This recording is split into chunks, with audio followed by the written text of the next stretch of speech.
Sa wakas, may inilabas na naman itong si Atty. Baligod. Ebidensya, matapos bumaliktad si Gutesa.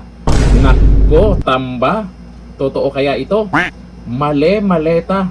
Dito sa balita po ngayon at pinost po yan ni Atty. Baligod. Naglabas si Atty. Baligod ng larawan na anyay nagpapakitang sangkot si retired Marine Orly Gutesa sa umano'y paghahatid ng kas sa mga maleta matapos nitong bawiin ang naunang testimonya laban kay dating House Speaker Martin Romualdez. Naku, alam na dis.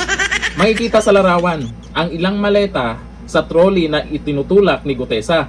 Nauna nang sinabi ni Gutesa sa kanyang recantation na affidavit na wala umano siyang personal na kaalaman sa sinasabing cash deliveries kay Romualdez at inakusahan sina Senador Dante Marcoleta at Mike Defensor na sangkot umano sa pagbuo ng kanyang naunang salaysay.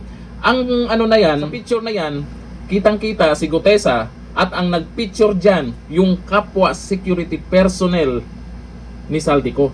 Kasamahan mismo niya na totoo na itong si Gutesa kasama dyan sa mga male-maletang idiniliver at ngayon, doon sa pagbaliktad niya, ano kaya ang dahilan? Maraming mga nag-comment, baka pumaldo din yan o baka, siyempre, yung sa apat na bumaliktad ngayon ay mga bali-balitang may inalok sa kanila, milyones daw, aba. Eh, malamang dito kay Gutesa, yan din ang iniisip ng karamihan kung bakit bumaliktad siya. At hindi naman niya kayang itanggi. Ito, kasamahan niya ang kumuha sa picture na to at malinaw, hindi AI yan. Doon sa apat ngayon na bumaliktad din, yung mga inilabas na ebidensya ay hindi nila maitanggi. Alam na dis, mas pinili nila kaysa labanan ang mga buhaya. Kasi itong si Atty. Baligod ay marami nang napatunayan to pagdating sa usapin ng korupsyon.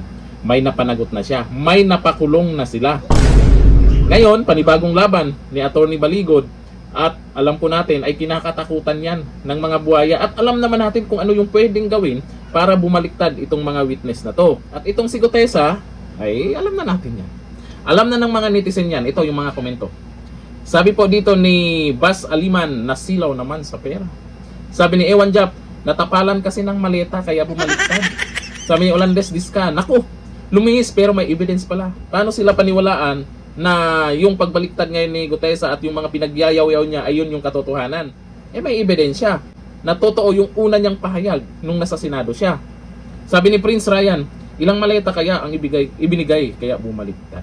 Eh sana may mapanagot dyan kasi ang ombudsman naman ay kakasuhan daw itong sila Tamba, Saldico, pati yung bumaliktad ay makakasuhan. Ay sana hindi drama. Kasi yung mga komento sa mga balitang yan, duda sila. Hindi lang, thank you.